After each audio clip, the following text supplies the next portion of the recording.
Hello दोस्तों, नमस्कार। कैसे हो आप? मेरा नाम है कौशिक और इस वीडियो में मैं आपको जानकारी दूंगा कक्षा 9th के गणित के बारे में। तो इस वीडियो को शुरू से लेकर आखिरी तक देखते रहिए।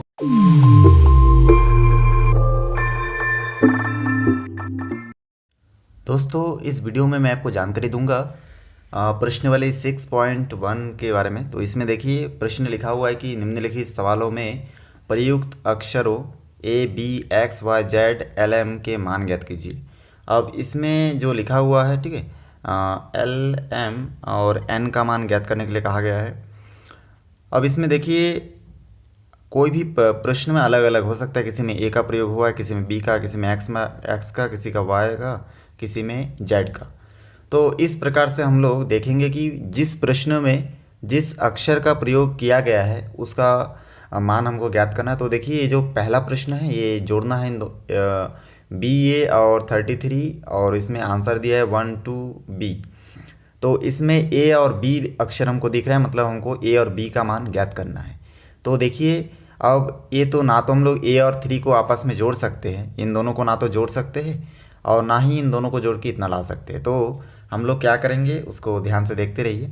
सबसे पहले हम लोग हल लिखेंगे और उसके बाद दिया है उसको एक बार नोट कर लेंगे। दिया है, चलिए मैं प्रश्न एक बार नोट करने से कर सकता था, लेकिन मैं डायरेक्ट इसी प्रश्न को देख के यहाँ पे हल करना शुरू कर रहा हूँ। अब इसमें देखिए, सबसे पहले हम लोग प्रश्न में देखते हैं कि ए, ठीक है, इकाई से शुरू करते हैं हमेशा। तो हम लोग देखते हैं कि ए और 3 आपस में जुड़ा, तब क्या बना, बी मिला है हमको। तो हम लोग यहाँ पे लिख देते हैं ए प्लस 3 इक्वल टू बी। इसको समीकरण 1 दे देते हैं, ठीक, अपने जानकारी के लिए समीकरण 1 दे सकते हैं। उसी प्रकार से दूसरा जो ए और 3 हो चुका, अब देखिए दूसरा बचा है बी प्लस 3, ठीक है। ए और 3 प्लस हो रहा है ना इसमें, क्योंकि ये प्लस का निशान है। अगर गुणा होता तो इन दोनों को गुणा करते, तो यहाँ पे प्लस का निशान है, इसलिए ए और 3 जुड़ने से आंसर कितना प्राप्त होता है, बी। उसी प्रकार से बी और 3 अगर आपस में जुड़ेगा तो आंसर कितना प्राप्त होता है, देखिए 12, क्योंकि इसके बाद कोई दूसरा लेटर संख्या कुछ भी नहीं है। तो इसलिए बी और 3 को जोड़ने के बाद जो बाकी बचा हुआ है, ठीक है, ए और 3 को जोड़ने के बाद बी मिला था, हम लोग लिख दिए। अब उसके बाद बी और 3 को जोड़ने पर ये जितना बचा हुआ है ये पूरा संख्या हमको मिलने वाला है। तो चलिए उसको लिख देते हैं हम लोग, तथा बी प्लस 3 इक्वल टू 12। अब देखिए इसमें, क्योंकि ये जो हम लोग एक समीकरण बन गया, इसमें खाली बी दिख रहा है, बाकी सब संख्या है। तो संख्या को पक्षांतर कर देंगे तो हम लोगों का जो आंसर मिलेगा वो मिलेगा 12 ये प्लस 3 इधर आके -3 हो जाएगा। तो इस प्रकार से मिलेगा 12 - 3। अब उसके बाद यहाँ पे मैं इसको चलिए हल करता हूँ। तो इसमें मिल जाएगा हमको 12 और 3 को अगर घटाएंगे आपस में, क्योंकि इसके सामने प्लस है और इसके सामने माइनस है, तो मिल जाएगा 9। अब यहाँ पे b का जो मान हमको मिला है वो देखिए b इक्वल टू 9 मिला है। अब b का मान अगर 9 मिला है तो हम लोग समीकरण जो 1 हम लोग दिए थे, ठीक है, इस समीकरण 1 में हम लोग b का मान रख सकते हैं। तो यहाँ से मैं फिर लिखूँगा समीकरण 1 में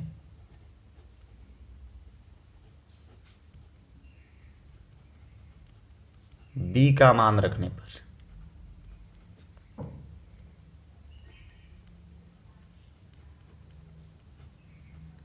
अब देखिए b का मान समीकरण 1 में रखूँगा। तो समीकरण 1 में देखिए है a plus 3 equal to b के जगह 9 रखेंगे, क्योंकि b का मान 9 मिला हमको, तो 9 रखेंगे। तो इस प्रकार से हमको मिल जाएगा a बराबर 9 और प्लस 3 इधर पक्षांतर करेंगे तो हो जाएगा -3। इस प्रकार से हो जाएगा a इक्वल टू, देखिए 9 में से 3 घटाएंगे तो बचेगा 6। तो a का मान हमको 6 मिला और b का मान हमको 9 मिला। तो इस प्रकार से हम लोग लिख सकते हैं, अतः a इक्वल टू 6 और b इक्वल टू 9। अब ये हमारा उत्तर होगा। यहाँ पे देखिए जो प्रश्न नंबर 2 है, इसमें दिया है 3xy, y/2 और 1018 दिया है। तो इसको हल करते हैं। अब इसमें हम लोग हल करने से पहले देख लेते हैं कि इकाई है। देखिए इकाई में y और 2 जोड़ने से इकाई का अंक 8 मिलता है। फिर दहाई में x और y जोड़ने से 1 मिलता है, और सैकड़ा में 3 और y जोड़ने से हमको 10 मिलता है। तो ये 3 चीज़ इसमें दिया गया है। अब इसमें से चलिए सबसे पहले इकाई में हम लोग नोट कर लेते हैं। यहाँ पे देखिए लिखा है y प्लस 2 करने से हमको 8 प्राप्त होता है। अब इसको मैं आगे सॉल्व करूँगा तो मिल जाएगा y इक्वल टू 8, 2 को पक्षांतर करूँगा बराबर किस तरफ, तो ये प्लस से -2 हो जाएगा। फिर यहाँ से y इक्वल टू इन दोनों को आपस में घटाऊँगा तो 6 मिलेगा। तो इस प्रकार y का मान हमको 6 मिलता है। अब देखिए y का एक मान तो मिल चुका है। अब हम लोग इसमें देखेंगे कि y का मान 6 है तो बाकी मान भी हमको ज्ञात करना है। इसलिए चलिए मैं इसमें थोड़ा लाइन खींच लेता हूँ, उसके बाद यहाँ पे सॉल्व करके बताता हूँ आपको। अब देखिए इसमें y का मान 6 मिल चुका है, मतलब y और 2 को जोड़ने से 8 मिला और इसको हल करके 6 मिला y का मान। तो यहाँ से हम लोग दूसरा फिर लेंगे तो हम लोग यहाँ पे लिखेंगे और लिख के फिर मैं लिखूँगा x plus y equal to 1। अब x का मान हमको पहले से पता है कि हमको मालूम करना है, और y का मान हमको पता है कि 6 है। तो y का मान 6 मैं यहाँ पे बिठाऊँगा, इक्वल टू हो जाएगा यहाँ पे 1। अब क्योंकि देखिए इसको मैं अभी यहाँ से लिखूँगा x इक्वल टू 6 को पक्षांतर कर दूंगा तो हो जाएगा 1 माइनस 6। अब क्योंकि ये जो हम लोग संख्या लिए है x प्लस वाई, ये देखिए बीच में है, माने बीच वाला संख्या है। तो हम लोग जानते हैं कि बीच वाला संख्या हमेशा ऊपर वाला संख्या बड़ी संख्या होना चाहिए। और अगर ऊपर वाला संख्या या फिर ऐसे लिखते हैं तो सामने वाला संख्या हमेशा बड़ी संख्या होना चाहिए। अगर छोटी है तो हम लोग उसको 1 है तो 11 मान लेते हैं, 0 है तो 10 मान लेते हैं, मतलब सामने 1 लगा देते हैं। तो हम लोग क्या करेंगे इसमें, ये देखिए इकाई में 1 है तो इसके दहाई में और 1 जोड़ देंगे, क्योंकि 1 क्या है 6 से छोटी संख्या है। तो इसलिए हम लोग यहाँ पे लिखेंगे x इक्वल टू 11 माइनस 6, ऐसे लिख सकते हैं। यहाँ पे या करके लिख दीजिए। उसके बाद x इक्वल टू 11 में से 6 घटाएंगे तो हो जाएगा आपका 5, और ऐसे घटा देते तो हमको -5 मिलता। और हम लोग जानते हैं कि मध्य संख्या कभी माइनस नहीं होता है, इसलिए हम लोग को प्लस में लाना है। इसलिए हम लोग सामने संख्या अगर छोटा होगा तो उसमें 1 ऐड कर देंगे। तो इस प्रकार से देखिए 11 हो चुका है, 11 में 6 घटा तो 5 बचा। तो x का मान हमको बहुत आसानी से यहाँ पे मिल चुका है 5। तो यहाँ पे मैं नोट कर दूँगा, इसको हाईलाइट कर देता हूँ। अब देखिए मान तो हमको मिल चुका है। अब मैं यहाँ पे ये जो प्रश्न है, इस प्रश्न के x के जगह पे 5 और y के जगह पे 6 बिठा के आपको बताता हूँ। तो यहाँ पे देखिए हम लोग लिख सकते हैं 3, x के जगह 5, y के जगह 6, फिर y के जगह 6, फिर y के जगह 6 और 2 का 2। तो आंसर देखिए यहाँ पे आता है 6 और 2 8, और 5 और 6 11 का 1, हासिल 1, 3 और 1 4 और 6 10। तो इस प्रकार से हम लोग को मान मिलता है, ठीक है, 1018। और ये मान और ये मान एक समान है, मतलब हमारा जो x और y का मान है वो सही है। ये हमारा उत्तर होगा। यहाँ पे देखिए जो 5वां नंबर प्रश्न है, इसमें लिखा है x, ठीक है, इकाई, ये देखिए इकाई है, ये दहाई है और ये सैकड़ा है। तो यहाँ पे x 6 और y को अगर जोड़ देते तो हमको 1 मिलता है, x और y को अगर जोड़ देते तो 6 मिलता है, और y इक्वल टू यहाँ पे 4 है।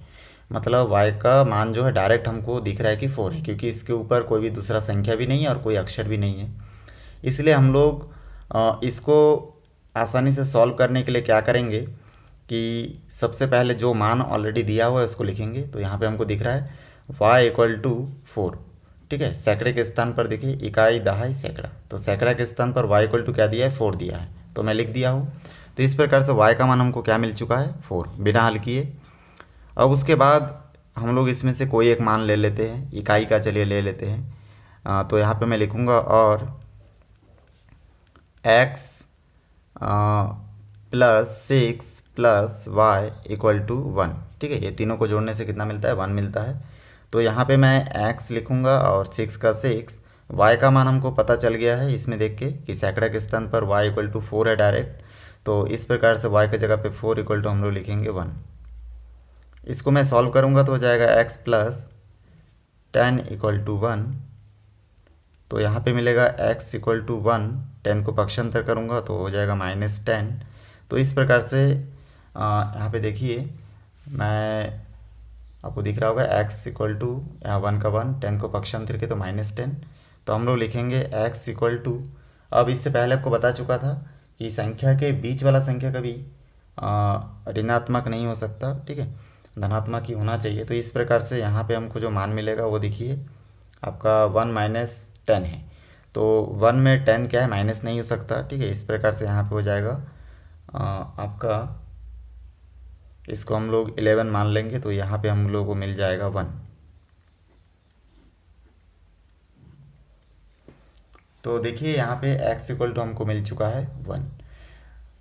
क्योंकि हम लोग जानते हैं कभी भी हम लोग घटाते हैं, ठीक है, जोड़ते घटाते टाइम सामने वाला या फिर ऊपर वाला संख्या अगर छोटी संख्या है तो हम लोग उसको 11 मान लेते हैं। तो इस संख्या, ये छोटा संख्या है, तो इस संख्या को अगर हम लोग 11 मान लेंगे तो फिर क्या हो जाएगा आपका, ये 10 11 में घटेगा तो 1 बचेगा।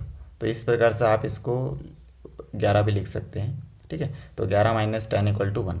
तो इस प्रकार से हम लोग x का मान हमको क्या मिला, 1 मिला, और y का मान हमको 4 मिला।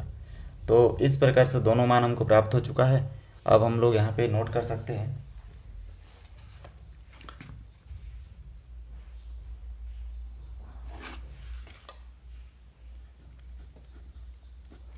यहाँ पे देखिए x की जगह पे मैं 1 बिठाऊंगा और यहाँ पे x की जगह पे 1, उसके बाद 6 का 6, y की जगह पे 4, y की जगह पे फिर 4 और फिर y की जगह पे 4। तो इस प्रकार इसको अगर जोड़ दूंगा तो हो जाएगा, देखिए मिल जाएगा 11 का 1, हासिल 1, 4 और 1 5 और 1 6 और 4 का 4। तो इस प्रकार से हमारा आंसर हमको प्राप्त हो जाएगा। दोस्तों मेरा ये वीडियो आपको अच्छा लगा तो लाइक करें, शेयर करें, सब्सक्राइब करें और बेल आइकन को भी प्रेस करें, ताकि जब भी मैं कोई नया वीडियो बनाऊं तो उसका नया अपडेट सबसे पहले आप तक पहुंचे। तो फिर मिलते हैं एक नई वीडियो के साथ। धन्यवाद।